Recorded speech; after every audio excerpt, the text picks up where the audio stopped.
warahmatullahi wabarakatuh. Perkenalkan, kami dari kelompok 2 PKBA Bangsa Indonesia. Pada hari ini kami ingin mempresentasikan artikel ilmiah kami yang berjudul Perbandingan Sistem Manajemen Basis Data Relasional dan NoSQL, memilih alat yang tepat untuk kebutuhan data Anda.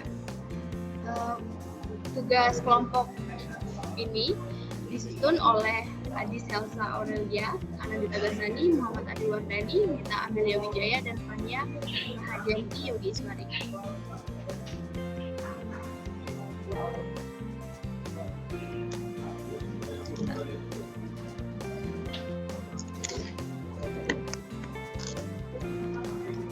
Seiring dengan berkembangnya era big data, permintaan akan sistem penyimpanan data yang dapat diandalkan dan fleksibel semakin meningkat.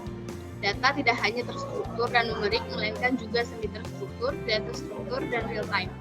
Hal ini telah memunculkan berbagai jenis basis data dengan karakteristik dan kemampuan yang berbeda. Dua kategori utama basis data yang umum digunakan saat ini adalah Sistem Manajemen Basis Data Relasional atau RDBMS dan Sistem Data NoSQL. RDBMS menggunakan konsep relasi pada setiap tabelnya dan bersifat terstruktur.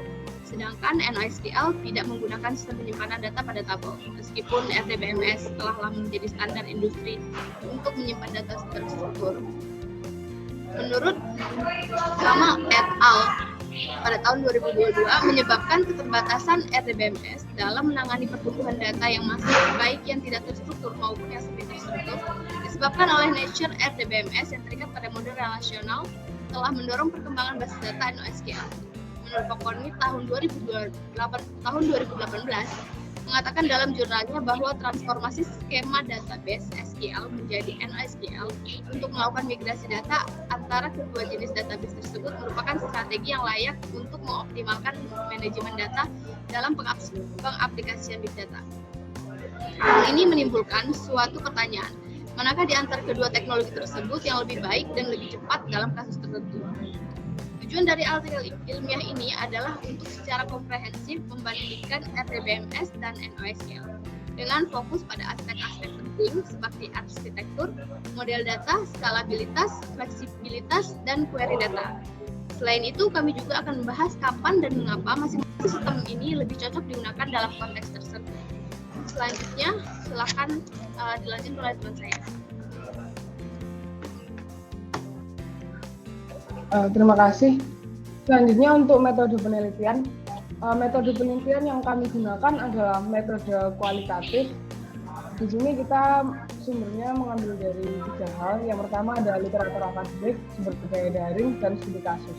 Untuk literatur akademik sendiri, kita mengambil dari berbagai artikel ilmiah dan jurnal pendidikan yang membahas mengenai RDBMS dan NoSQL. Sedangkan untuk sumber budaya daring sendiri, kita menggunakan situs-situs web resmi seperti blog dan dokumentasi dari vendor-vendor RDBMS dan NoSQL. Sedangkan analisis studi kasus yang kita ambil menunjukkan bagaimana RDBMS dan NoSQL ini digunakan dalam pengaplikasian nyatanya.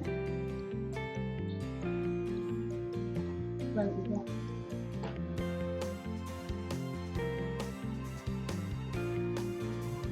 Baik, selanjutnya adalah hasil penelitian.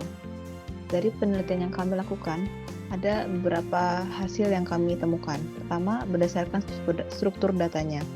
Database berbasis relasi mengadopsi pendekatan tabel untuk menyimpan data dengan aturan yang ketat mengenai variasi dan hubungan data antar tabel.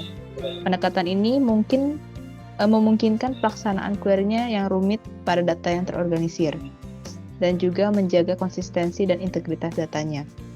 Namun di sisi lain, dalam database non-relasi menawarkan fleksibilitas yang lebih besar untuk menyimpan berbagai jenis data seperti gambar, video, dokumen, hingga data semi terstruktur dan juga tak terstruktur. Next. Selanjutnya, berdasarkan integritas data. Database berbasis relasi mematuhi prinsip atomisitas, konsistensi, dan isolasi dan durabilitas atau ACID yang ketat. Prinsip ini menjamin bahwa serangkaian operasi akan diselesaikan bersama-sama. Jika salah satu operasi gagal, maka seluruh rangkaian operasinya akan dibatalkan. Namun, dalam database dengan relasi, ini lebih mengusung pada model yang lebih fleksibel, dikenal dengan istilah basically available, soft state, and eventually consistent atau BASE. Meskipun menawarkan ketersediaan data, konsistensi mungkin berubah seiring waktu. Selanjutnya akan diteruskan oleh Mbak Fania. Baik, terima kasih. Yang selanjutnya yaitu kinerja. Kinerja database berbasis relasi sangat bergantung pada subsistem disk. Strategi untuk meningkatkan kinerja meliputi penggunaan SSD, konfigurasi RAID, serta optimasi indeks, struktur tabel, dan query. Di sisi lain, kinerja database NoSQL lebih bergantung pada faktor-faktor seperti latensi jaringan, ukuran klaster, dan pola panggilan aplikasi. Strategi untuk meningkatkan kinerja termasuk meningkatkan ukuran klaster, meminimalkan latensi jaringan, serta optimalisasi indeks dan cache. Next. Yang selanjutnya yaitu skalabilitas. Database berbasis relasi dengan skema yang kaku bisa mengalami hambatan saat membutuhkan skalabilitas. Skalabilitas vertikal dapat dilakukan dengan menambah sumber daya seperti CPU dan juga RAM. Sedangkan skalabilitas horizontal memerlukan strategi khusus seperti partisi dan sharding, seperti yang digambarkan di bawah ini. Kemudian, next. Sebaliknya, database non-relasi menawarkan kemudahan dalam skalabilitas horizontal, memungkinkan pertumbuhan data yang lebih fleksibel dan efisien, seperti gambar di bawah ini. Next. Nah, yang selanjutnya yaitu data query. Database berbasis relasi menggunakan SQL untuk melakukan query dan manipulasi data. Sedangkan database berbasis non-relasional biasanya memiliki bahasa query sendiri atau IPS yang mana bisa memiliki banyak variasi antar database. Ya, yang selanjutnya kesimpulan akan disampaikan oleh Mas Abi. Oke, terima kasih. Berdasarkan hasil dari pemaparan teman-teman saya sebelumnya, kesimpulannya kita ada di 4 jenis kategori komparasi antara RDBMS dan NoSQL. Yang pertama terkait model data. Biasanya RDBMS itu model datanya itu berbentuk tabular. Apa yang dimaksud tabular di sini ialah biasanya ciri khas dari database relasional ini, data disimpan dalam bentuk tabel, baris, dan kolom yang lebih terstruktur. Jadi ketika ingin ada penambahan data atau perubahan data, kita harus menambahkan tabel atau field di dalam tabel tersebut. Nah, sedangkan di NoSQL sendiri, basis data NoSQL ini berupa nilai kunci, dokumen, atau grafik yang memungkinkan bisa menampung berbagai macam model data.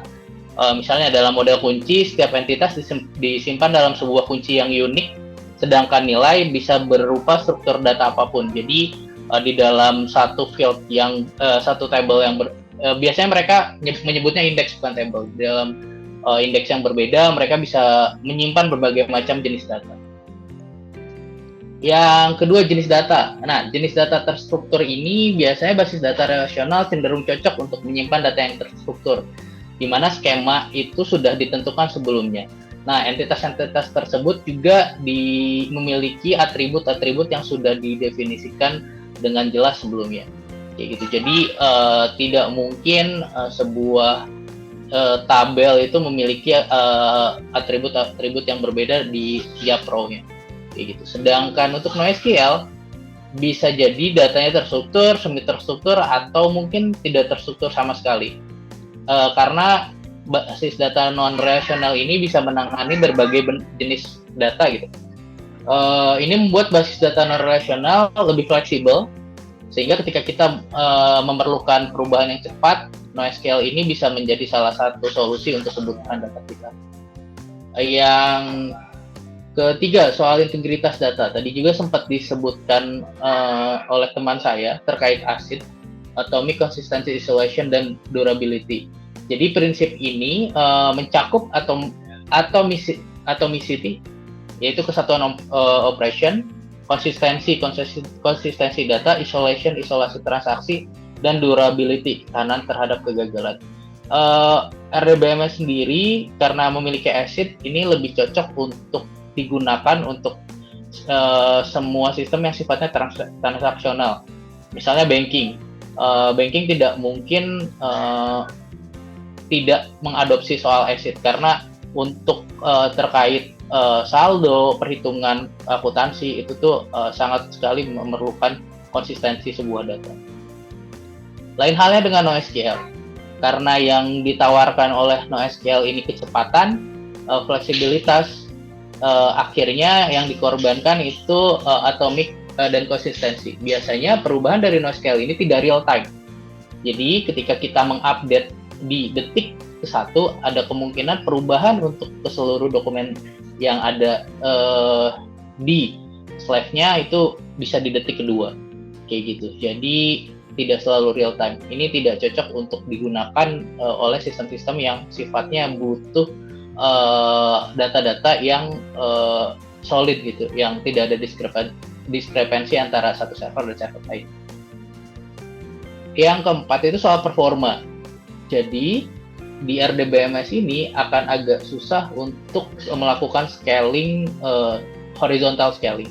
Biasanya scalingnya ini lebih ke vertikal. Vertikal itu dengan menambahkan resource server seperti RAM, CPU, dan lain-lain. Jadi untuk horizontal bisa RDBMS, cuman agak sedikit tricky. Contohnya di RDBMS itu ada teknik sharding di mana kita memecah banyak data ke dalam banyak database kayak gitu. Cuman sharding ini akan sedikit repot dari sisi pengkodingan, sisi programming, karena ketika mendapatkan data kita harus udah terdefinisi pembagian datanya. Untuk NoSQL ini lebih gampang. Kenapa? Kita tinggal memperbanyak aja jumlah server karena dia tidak berhubungan dengan hal-hal yang limitasi yang dimiliki oleh RDBMS tadi.